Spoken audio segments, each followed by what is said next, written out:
What's up, everybody? My name is Alexis Wood, and I'm back here in This Week in the Ville with 910 The Ville.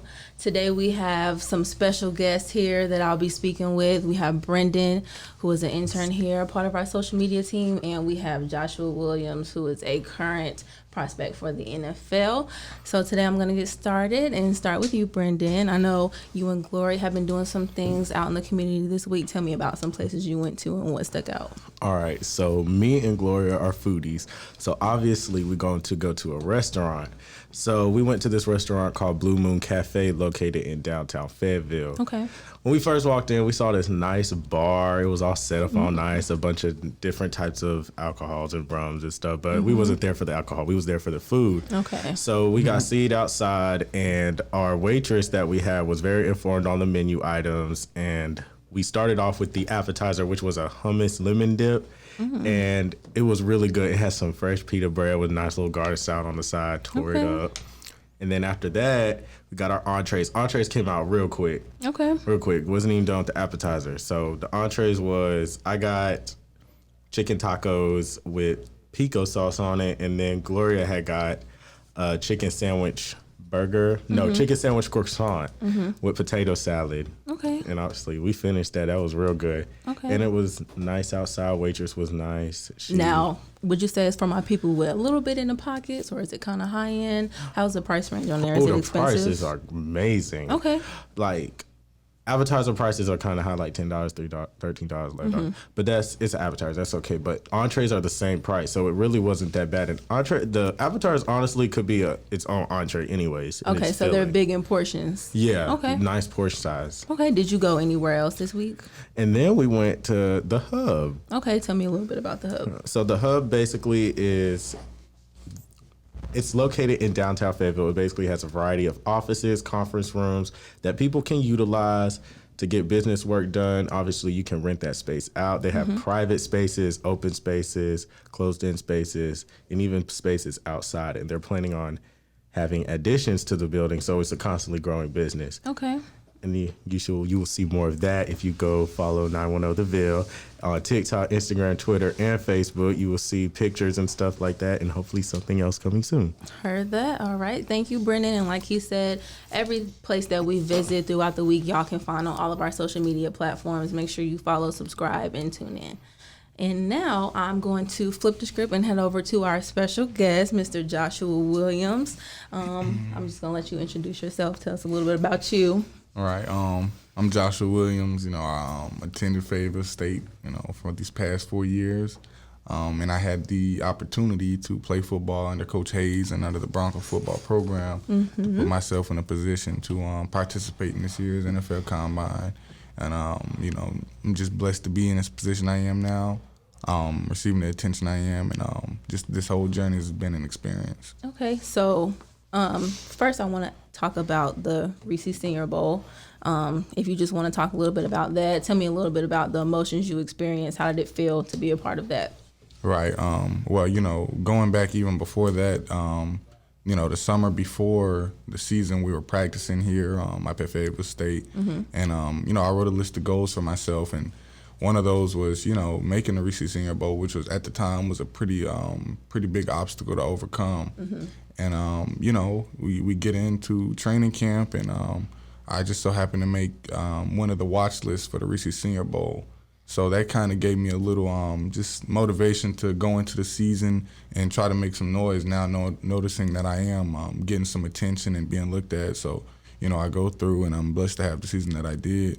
And, come around November, the season was over, and Coach takes us out to walk-ons, and it's kind of, making it seem like we're just there for, just the end of the season lunch or dinner. And, of course, Jim Nagy, the director of the Senior Bowl, he comes out, and they surprised me.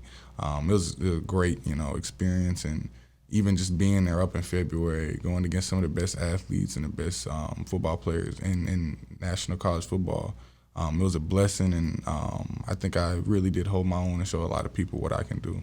Absolutely. I know a lot of us here in Fayetteville, we're supporting and watching you out there, and we're still waiting to see what else you do.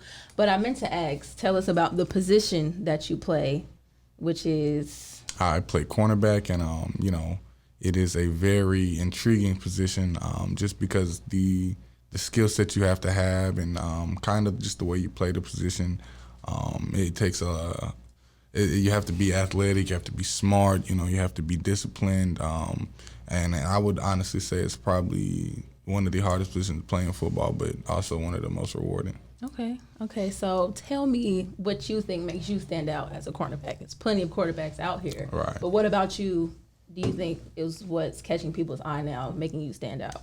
Right. Well, just my athleticism, my size, the things that I can do and the way I can move at this size. A lot of corners don't aren't blessed to be 6'3", 195.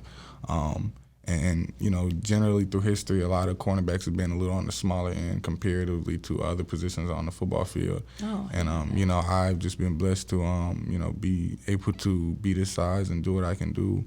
And I'm versatile. I can run, I can hit, I can play the ball, and I can cover pretty well. So, I think that's kind of what sets me apart from a lot of guys in this draft class. Okay. So while you were, would you say competing, I guess, at the Reeses Bowl and at the NFL Combine, what were some of the experiences that stood out to you or will stick with you while you were participating?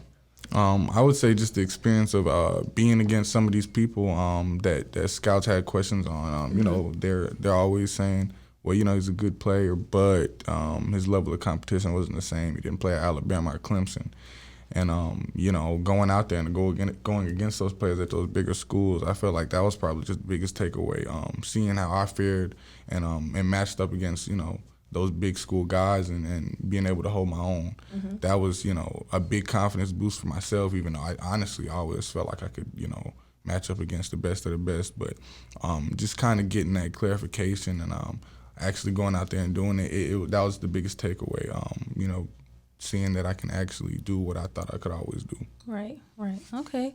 So I normally hear from a lot of football players that you all participate in other sports. Have you done any other sports that you've taken seriously before you got to football, or has it just always been football? Have you done anything else? Absolutely. I grew up playing every sport, really, basketball, football, played a little soccer growing up because of my dad, and of course running track. Running track was pretty big with me growing up. So, I played a lot of sports, but football was always my one true love. When did you know football was that one sport that you wanted to take seriously? From the very jump. Before I even played football, I was like 7, and I wasn't able to play football organized. So, just going in the backyard or in the street out of the neighborhood playing football, that's kind of when I realized, like, this is what I want to do. This is what I love to do. The whole, mantra of the game, the grittiness of it, that's kind of what sold me as a young boy. And, to this day, it's still my, my love. I love doing this. It's my passion. Yeah, that's awesome. So how do you feel about your support system? Is your family supportive, friends, significant others? Like, are they your motivation for when you're out there? My motivation for why I'm out there is, solely me and my love of the game. But, that always plays a part in it. The support system I have, I cannot thank enough. And luckily, I'm not playing the sport just for them. I'm playing it for me. But they just give me so much that extra push.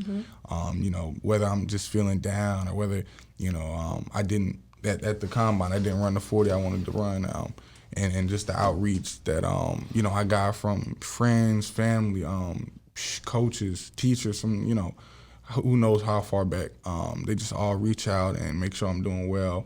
The Fayetteville as a whole, man, I can't appreciate or can't put into words how much I appreciate them.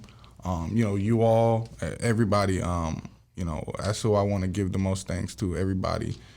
Fayetteville State, it's really hard to express how appreciative I am of you all.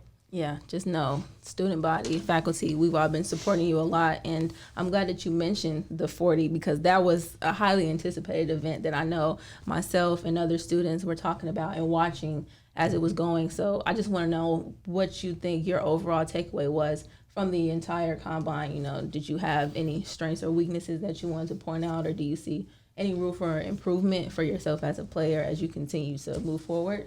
Absolutely. You never did as bad as you thought you did, but you never, sometimes, you didn't do as good as you wanted to. And I think that was my case. I ran a 4.53, and that's not a bad 40 by any means necessary, but it's definitely not what I was What were you projecting to run for yourself? What goal did you have? Low 4.4s, high 4.3s. That's, what I've been training at. But at the same time, I have another chance to run it at the pro day. If I'm a 4.53 guy and, that's the worst knock they can have on me, that's not a bad knock to have. I felt good in the position drills. I got a lot of, praise for how my position drills went. And I'd rather a scout think that, I look good playing corner and I'm just not the fastest, as fast as I thought I was, than, me being blazing fast and I can't do any cornerback drills. Right. So, at the end of the day, I'm happy to have been there and competed in it. And, it is what it is at this point. Okay, gotcha. So what's next? What do you have planned for on your schedule as far as, more competition being out there? What's the next thing that you have planned to do? Right. So in about, I would say 2.5 weeks, I'll be going up to NC State for my pro day. And just basically that's kind of like almost another combine. Doing the bench press, 40-yard dash, some more position drills, some agility drills. And you're just doing it in front of scouts. And it's like I said, it's kind of just a more hands-on, close-knit combine. I'm training for that right now. And after that, just staying in shape, doing what I can to be the best possible me up until the draft, the NFL draft, which is the last day in April and the following days in March. So, that's kind of what I have on my calendar so far. All right. Sounds exciting. We'll definitely be keeping up to date with what you have planned. A few last questions I want to ask, and I've been asking some of our friends and students, just because they want to know, what is your daily workout schedule like, and have you had some sort of diet change in a sense since you've gotten into real competition? Right. Well, it's definitely a little change now, but while I was training heavily for the combine in Miami, it was kind of, just waking up at 8, going down to Pete Bomber, those performance systems. And, while you're there, you start off usually with a lot of treatment. So you'll do some medical. Let's say you have a small injury, history, and they kind of just work with those injuries, doing muscle rehab, stuff like that. Then, you get your massage, you might get acupuncture, chiropractic adjustments. Then you get into training for your 40 or your agility drills, go to lunch, come back, and, depending on the day, you might go to the pool, you might get your lift, and, it kind of goes from there. So you're at the facility from 8 to 5. The food they give you is good for you. I'm not going to say it tastes the best, but, the facility I was at, man, it was a blessing to be there. They, did everything they could. There was no stone unturned. And, I was just blessed to be there. Awesome. Well, I just want to thank both of you all for coming here today and speaking with me. Everybody, just want to once again let you know we have Brendan here, a part of our social media team, and Joshua Williams, a NFL prospect that is still a student here at Fayetteville State. This was in This Week in the Ville, and please stay tuned for our next episode next week. Thanks for having us, guys. Deuces.